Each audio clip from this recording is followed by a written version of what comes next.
I know I've been missing. I've gone missing for like a week because I was working on this Studio Ghibli sticker design. If you follow me on Instagram, I post about the process. On my Instagram, I don't really record a video of drawing them because it's 1 week and I don't really have the motivation to record a video for a whole week. So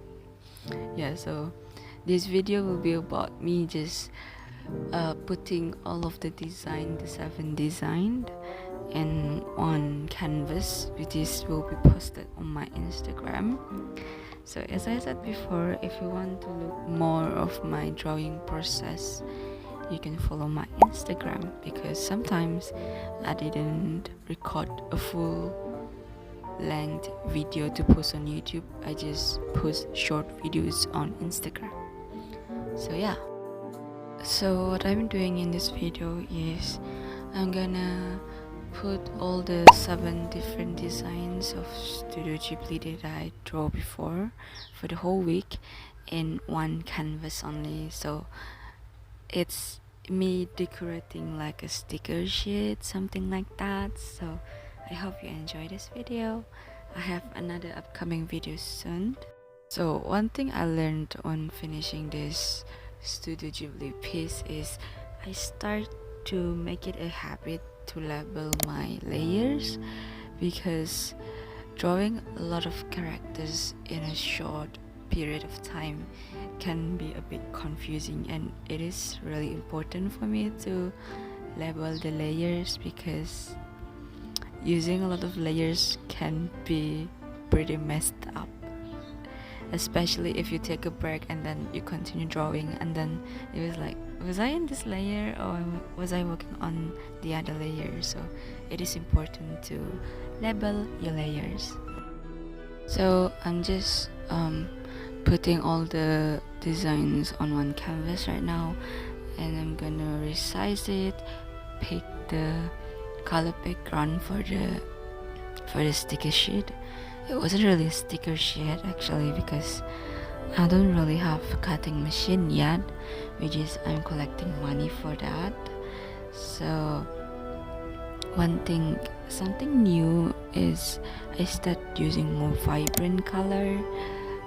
Before this, I always use like pastel, soft color, but now I'm more into vibrant color, because if I had to choose between drawing that is in pastel or vibrant color, I prefer the vibrant color because I think it is more eye-catching. So I'm using more vibrant color. What I mean by vibrant color is the more saturated, warm color.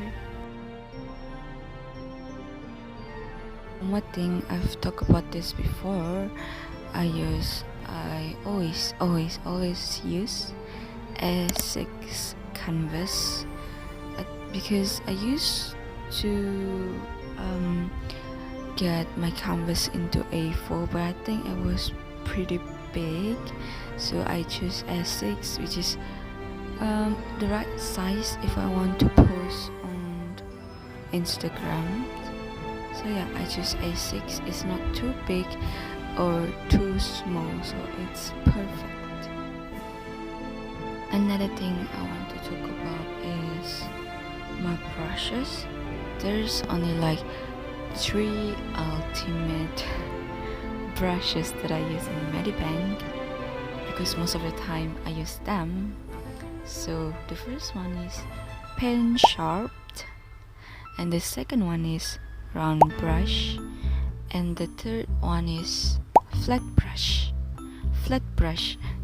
So these are the brushes that I always use on Medibang, but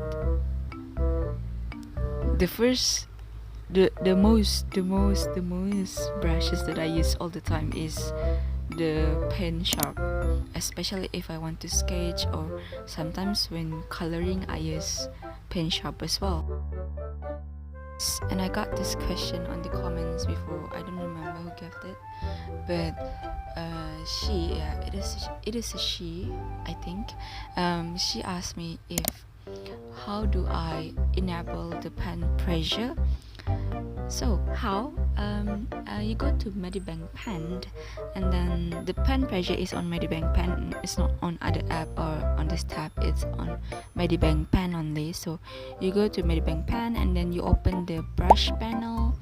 And you open the brush panel, there will be like a set of brushes that you have, and then on each of the brushes there will be like setting the gear like icon, and you click on that and you will see all those things that you can customize on your brush, like opacity, the size, the pen pressure, the fade in and fade out, the just a lot of things that you can to customize your brushes. So that's one thing, you can customize your brushes. And even though Samsung Tab S7 didn't support any active stylus, which make it not having pen pressure, you still can have pen pressure when drawing on Medibang pen by customizing your brushes on the setting panel.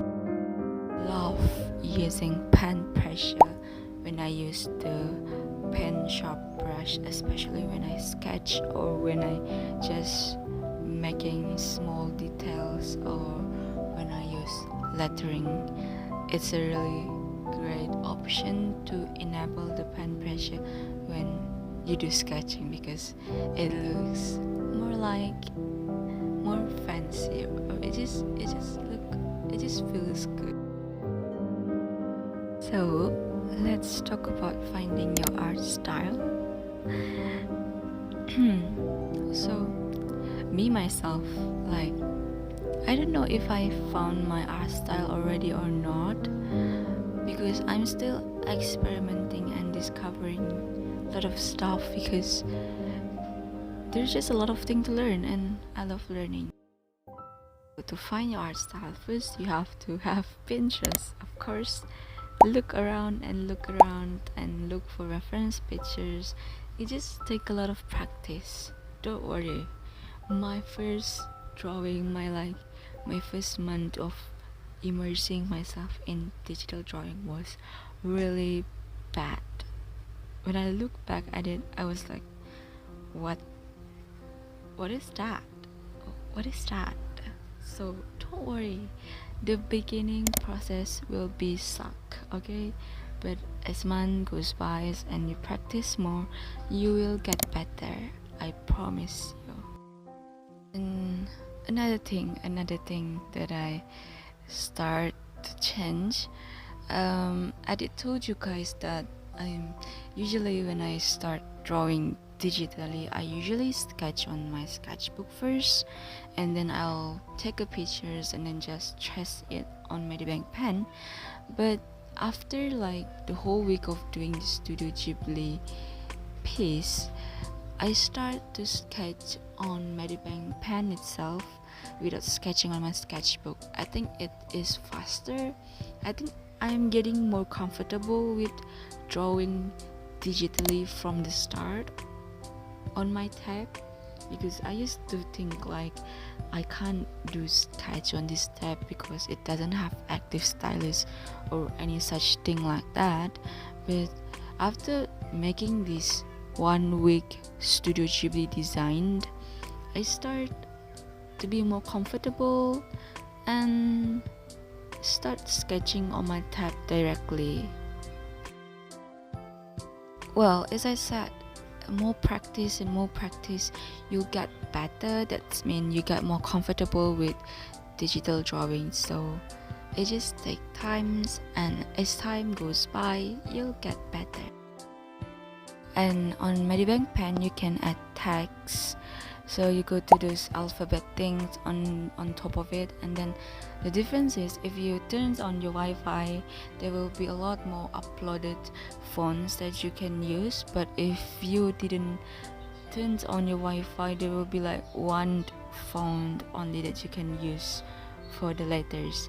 So use them, especially if your handwriting didn't look good or pretty like me. I mean, I'm not good with lettering and stuff, calligraphy things. I'm suck at that. So most of the time I use this font stuff thing to make it more pretty and neat. What you can do is you can put it on the center, on the top left, all those things, like using words. You can using Microsoft Words, you can line spacing, text spacing, size of the fonts, the colors and all the stuff. You can italic, you can bold. One extra tip, if you didn't want to use this text option, you want to like do the letters yourself, you want to handwrite it yourself, you can use these brushes, this brush that called H pen. You have to look at it, it was really good. It like creates its own border on the letter, so it looks pretty good. Even though your handwriting aren't pretty enough, it will looks pretty after using the brush. So I do really recommend the brush if you want to write down the letter yourself. And actually I want to make a video about how to make cutting line for your stickers without cutting machine. So I might make that video soon, because I think it will be really helpful to other people like me that want to make stickers but cutting the stickers by hand itself, and it would be really hard to like cut the white borders. So I just found a new method how to create your own white borders. So there will be like tracing line that you don't have, that will be really easy to cut on with your hands. Even though you don't have cutting machine, you still can cut your die cut stickers neatly. So that video will be up soon, and I hope you guys interested to watch it, because I think it will be really helpful.